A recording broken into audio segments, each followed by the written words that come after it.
안녕하세요. 수영록교회 고등부를 섬기는 김나빈 목사입니다. 오늘 사사기 16장의 말씀을 통해서 하나님이 주시는 은혜가 있기를 소망합니다. 사람과 사람이 서로를 이해하는 것은 쉽지 않습니다. 많이 다르기 때문입니다. 연애를 하는 남자와 여자도 마찬가지예요. 잘 아는 것처럼 보여도 참 서로 모르는 부분들이 많기 때문에 이해하는 시간들이 필요합니다.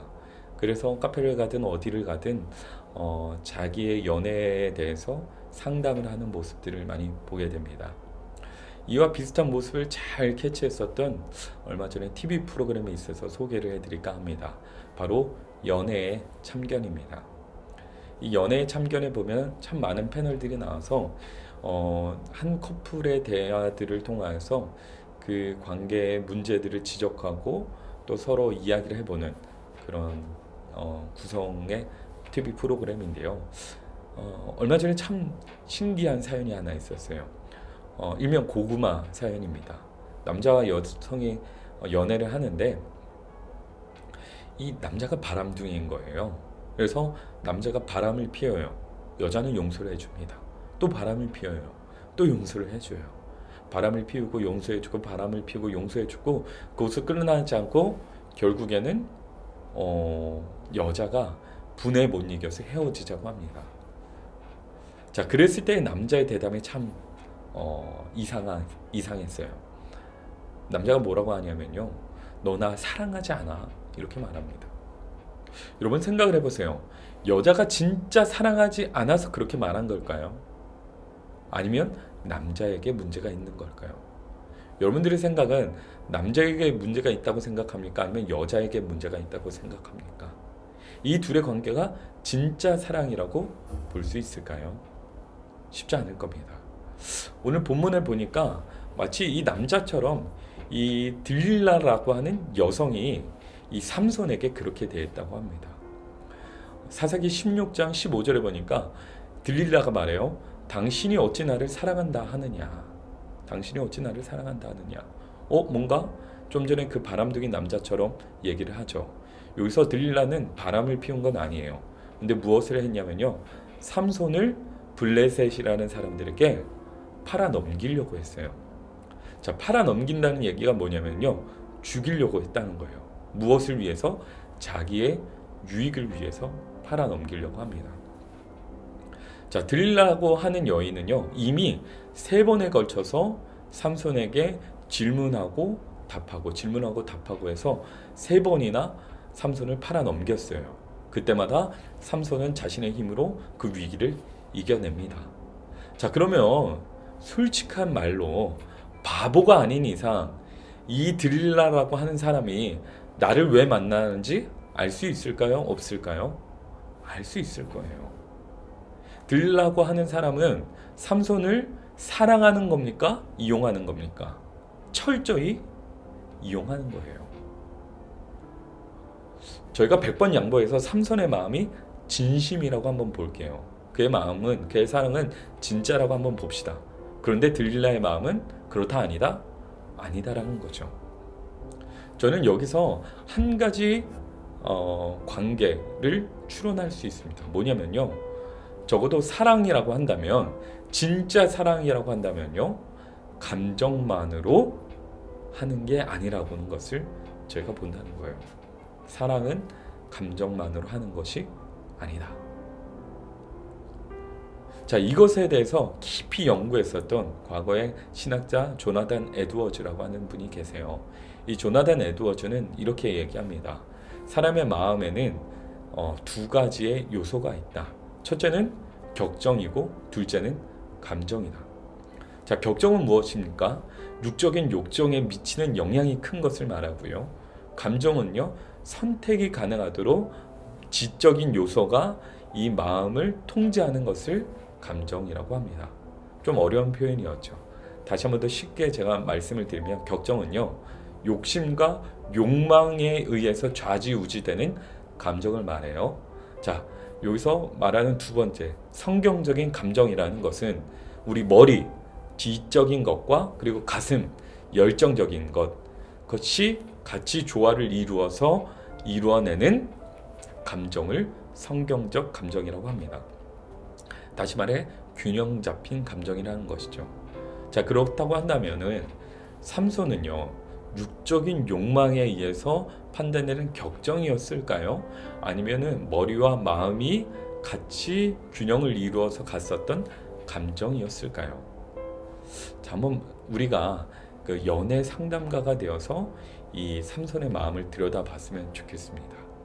자, 삼손의 마음이 이렇게 드러나요. 날마다 그 말로 그를 재촉하여 조르면 삼손의 마음이 번뇌하여 죽을 지경이다. 자, 말씀을 보니까 뭔가 삼손의 마음이 중심이 흔들리는 것을 봅니다. 무엇 때문이죠? 계속해서 사랑하지 않느냐, 사랑하지 않느냐, 왜 나에게 이유를 얘기하지 않느냐라고 하면서 삼손의 감정을 건드린 거예요. 그러자 삼손이 이렇게 얘기해요. 삼손이 진심을 드러내어 그에게 이르되. 자, 삼손은 진심을 드러내면 안 됐습니다. 왜 그래요? 그는요, 나시린으로 하나님의 거룩함을 유지하고 살아가야 돼요. 나시린 규례 중에 하나가 머리를 자르면 안 되거든요. 만약에 그가 진심을 드러내어 내 머리가 내 힘의 근원이다 말을 하면 들려는 어떻게 해요? 머리를 잘라서 그의 힘을 없애버리고 그를 블레셋으로 팔아넘기겠죠. 그의 결과가 좋을까요? 나쁠까요? 나쁠 겁니다. 자, 그것을 알았던 삼손은 진실을 얘기해 주지 않았어요. 자, 그런데 번뇌하여서 결국에는 진짜를 얘기해 줘요. 자, 이것은 들릴라라고 하는 여성의 입장으로는 진실을 들었던 거지만 하나님과 삼손의 입장에서는요, 그의 믿음이, 그의 신앙이 죄의 길로 빠졌다는 것을 의미해요. 하나님과의 약속을 지키지 않았기 때문이죠. 말씀을 역으로 돌아가 볼까요? 왜 그랬습니까? 삼손이 진심을 드러내서 그가 죄를 짓게 된 이유는 마음이 흔들렸기 때문이에요. 마음이 왜 흔들렸어요? 날마다 들릴라가 삼손의 마음에 후벼 팠죠. 어떻게 해요? 날 사랑하지 않느냐, 날 사랑하지 않느냐. 마음이 흔들렸어요. 삼손이 이렇게 판단한 이유는 무엇입니까? 격정이에요? 성경적인 감정이에요? 여러분들이 상담을 한번 해볼까요? 객관적으로 한번 볼 수 있겠죠? 삼손은 옳은 선택을 한 겁니까? 아니죠. 우리가 누가 봐도, 세상 사람이 봐도 삼손은 잘못된 선택을 합니다. 왜요? 감정이 흔들렸기 때문이에요. 감정이 왜 흔들려요? 사랑이라는 이유로. 결국 그의 마음은 역정이 그의 마음을 흔듭니다. 욕망이 그의 감정을 지배하고 있었다는 거죠. 그럼 우리는 어떻게 합니까? 욕망이 우리의 감정을 지배하는 것이 아니라, 내가 좋아 보이는 것이 나를 지배하는 것이 아니라, 세상적으로 괜찮아 보이는 것이 나를 지배하는 것이 아니라, 머리로 봤을 때도, 내 심장으로, 내 마음으로 봤을 때도 괜찮아 보이는 것을 선택해야 된다는 것이죠. 로마서 10장 10절에 이렇게 얘기를 해요. 사람이 마음으로 믿어 의에 이르러 입으로 시인하여 구원에 이르느니라. 여러분, 믿음으로 가는 그 관문이 있어요. 그것은 마음입니다. 그리고 마음을 흔드는 것은 감정이에요. 정리해 볼까요? 감정은 마음에 영향을 끼치고 내 마음은 믿음으로 이어집니다. 역으로 말하면 믿음이 흔들리는 이유는 내 마음 때문이고, 마음은 감정이 흔들리면 흔들리게 된다는 거예요. 쉽게 말해, 내 감정이 좌로나 우로나 막 치우치면 무엇이 흔들려요? 믿음이 흔들립니다. 여러분, 그래서 우리는 성경적인 감정, 균형 잡힌 감정이 필요해요. 왜요? 우리의 믿음이 균형을 잡게 하기 위해서이기 때문이죠. 믿음이 흔들리지 않는 사람은 어떤 사람이에요? 내 감정이, 내 감정이 잘 컨트롤하는 사람입니다. 머리와 가슴으로 감정을 컨트롤하는 사람은 믿음이 굳건히 섭니다. 그런데 쉽진 않아요. 특별히 우리 10대는 더 쉽지 않아요. 괜찮아 보이는 게 많습니다. 성경보다, 믿음보다, 신앙생활보다 참 괜찮아 보이는 게 많아요. 그래서 그것을 따라가기가 어려워요. 우리가 균형을 잡고 신앙생활을 한다고 하지만 어찌 보면은 우리의 욕망이, 욕정이, 욕심이, 세상적인 스펙이 우리의 마음속에 확 자리 잡을 때가 많습니다. 여러분, 그래서 우리에게 좋은 모델이 필요해요. 어떤 모델입니까? 예수 그리스도입니다. 예수님만큼 균형 잡힌 감정을 가진 사람이 없었어요. 예수님은 어땠어요? 예수님은 피곤하기도 하고 졸기도 하고 때론 감정을 드러내기도 하셨어요. 감정이 없는 분이 아니라 철저하게 감정을 가진 사람이었습니다. 제자들을 향하여 꾸짖기도 하고, 그리고 죄를 짓는 바리새인들에게 아주 큰 소리로 혼을 내기도 하세요. 불쌍해 보인에게 긍휼의 마음을 품기도 하십니다. 심지어는 십자가를 지시기 전에 이것이 얼마나 고통스러운 것을 알자 하나님께 기도하면서 이 잔을 내게서 하나님의 뜻이오거든 내가 받겠습니다 말씀을 하죠. 쉬운 거예요, 어려운 거예요? 그 마음속에 감정이 있는 겁니까, 없는 겁니까? 예수님은 철저하게 감정이 있었어요. 그러면 예수님은 어떻게 그 감정을 컨트롤할 수 있었습니까? 어떻게 그 감정을 컨트롤해서 균형 잡힌 감정을 가지고 그 마음을 지키고 그 마음을 지켜서 믿음을 지킬 수 있었습니까? 그 비밀이 무엇입니까? 예수님의 사역 시작으로 한번 돌아가 볼까요? 예수님의 사역의 시작은요, 세례에 있습니다. 예수님이 세례를 받을 때 성령이 예수님께 내려오세요. 예수님은 어떤 사역을 할 때마다 기도를 하세요. 누구의 도움을 필요로 하는 겁니까? 하나님과 성령님.